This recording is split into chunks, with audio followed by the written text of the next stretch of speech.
It is incredibly common that the sexual connection, the intimate connection, the room for meaningful conversations, the amount of fun you're having with one another, all of that drops when children are born. When mom is home, those children hang on. They connect. They want her attention and her body and her heart and her mind and her sleep. It's very easy for a man to feel displaced, for a father to wonder how he fits in. Yes, he can be a good co-parent, but what about being a sexy husband? What about having a responsive wife he adores? Because co-parenting, though wonderful, is not enough to indefinitely nurture a marriage. In this episode, I want to talk about the experience of fathers after children have been born. Do you feel like a third wheel? Do you wonder if you're ever going to reconnect with your wife again? Is the marriage that you loved gone forever? I was having a nice exchange with someone on Instagram in my DMs who was saying that he really appreciated the podcast. He's learned a lot. And I asked him, "Oh, what specifically have you found valuable? What lessons have spoken to you?" And he said, "For me specifically, I've learned to become comfortable with voicing what I want and need. Before, I was always feeling apprehensive because I didn't want to upset my wife or seem like I was complaining or nagging." First of all, let me just say, I love that you got that from listening to my podcast. I completely agree. It is essential to know what you want, grow comfortable with deserving it, and learn how to ask for it in a way that doesn't have you complaining or nagging. This is true for men or women, in any context of relating. This is at the heart of uncompromising intimacy, being able to know what you want and ask for it in a way that your partner can hear it and be glad to give it to you. Well, that is the essential ingredient, one of a few, but an essential ingredient to rekindling passion, sustaining passion, and expanding the depth of connection you have with your spouse. As I went on going back and forth with this man on Instagram, I asked him, since he loves the Intimate Marriage podcast so much, if there are any topics that he'd like me to address. And he said, "I'd really appreciate if you would touch on the following: to talk about feeling like a roommate in your marriage, sometimes even a third wheel to your partner and the children." And I said, "I definitely would like to address this. I think this is, to varying degrees, somewhat of a universal phenomenon. In other words, when previously it was you and your wife or you and your husband, that is who lived at home. That is who you needed to consider in making decisions. And now children are born and they need so much attention and care. And yes, they're and so many beautiful things, but they require attention. Babies and toddlers are very good at making clear when they want and need attention. And that comes at the cost of how much attention you and your spouse are giving one another. So let's talk about that phenomenon. The first thing is, it is incredibly common that the sexual connection, the intimate connection, the room for meaningful conversations, the amount of fun you're having with one another, all of that drops when children are born. And yes, it's incredibly rich and bonding to become parents, to share the experience of caring for this miracle that literally is a product of your love. And all of that attention and energy and sleeplessness and concern and making sure you're doing things the way you want to be doing them, all of that specifically takes away from quality time with one another. And because a mother and her children typically are deeply connected. I mean, of course, there are stay-at-home fathers. There are all kinds of ways this can work out. But even when the stay-at-home father is with the children many more hours, there's still the truth that when mom is home, those children hang on. They connect. They want her attention and her body and her heart and her mind and her sleep. It's very easy for a man to feel displaced, for a father to wonder how he fits in. Yes, he can be a good co-parent, but what about being a sexy husband? What about having a responsive wife he adores? Because co-parenting, though wonderful, is not enough to indefinitely nurture a marriage. You can do that for a little while, but at some point, you need to be ready to turn towards one another. And the reality is that typically one person, probably far more often the father, but sometimes the mother, is ready to turn towards their spouse and rekindle the marital connection before the other one is ready. And I'm not saying when a woman should be ready. For some women, after 6 weeks or 8 weeks, she's ready for a date night. She's ready to have sex. She's ready to really enjoy her husband again. But quite frankly, that's rare. It's much more often that it's 4 months, 8 months, 2 years, 4 years. It really depends. And it depends what we're talking about. Is it a matter of just being ready to have sex again? Or is it about really being a sexy woman, being a wife, being available to be affectionate and really enjoy being with your partner? Whatever the timing of the woman is, here's a man feeling like a third wheel. And I want to speak to how a man handles this circumstance. First of all, it is a normal phase and it shouldn't be the rest of your life. So don't be concerned that it will be.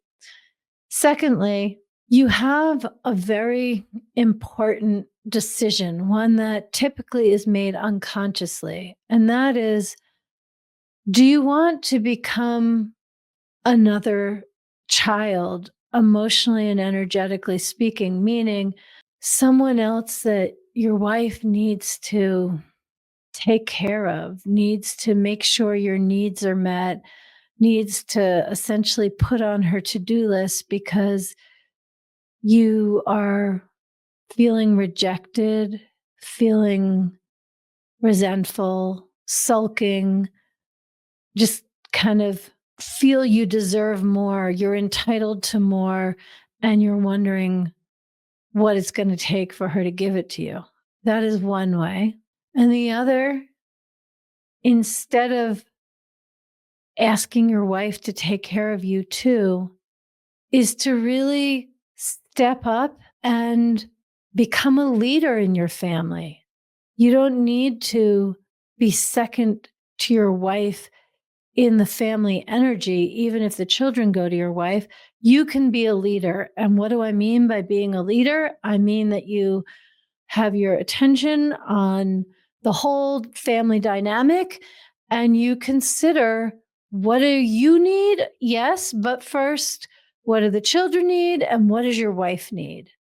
Because maybe what your wife needs is an evening to just take a bath and go to bed. Maybe what your wife needs is time with some girlfriends. Maybe what your wife needs is a massage. And also, it's not just what your wife needs, it's what you need. But most likely, you're the one who's going to be able to carry the torch for the couple dynamic, for the marriage, while she's carrying the torch of parenting. So, how do you not be a third wheel? Well, don't take yourself outside the dynamic. Don't be bratty. Don't be entitled. Be in service in the way that a leader does. So I want to now give you very practical steps for how to be a leader. The first thing is to exercise or journal or talk to a friend or therapist or coach. Find a way to work through your feelings so that you can be clear, calm, and present, and you don't taint communications with your wife with any sense of insecurity, hopelessness, resentment, etc. And once you've managed your own emotions in this way, then the next step is to ask to have a conversation, to say that you'd like to find a time for the two of you to have a talk, grown up to grown up, not to discuss the child or children, but to focus on your relationship and figure out a time when that can happen. There isn't urgency in that it needs to happen tonight. If one of the children is sick, then you don't do it tonight. You know, if you can go out and have a date, great. If not, it has to be when the children are in bed and you're both available to actually pay attention and engage with one another.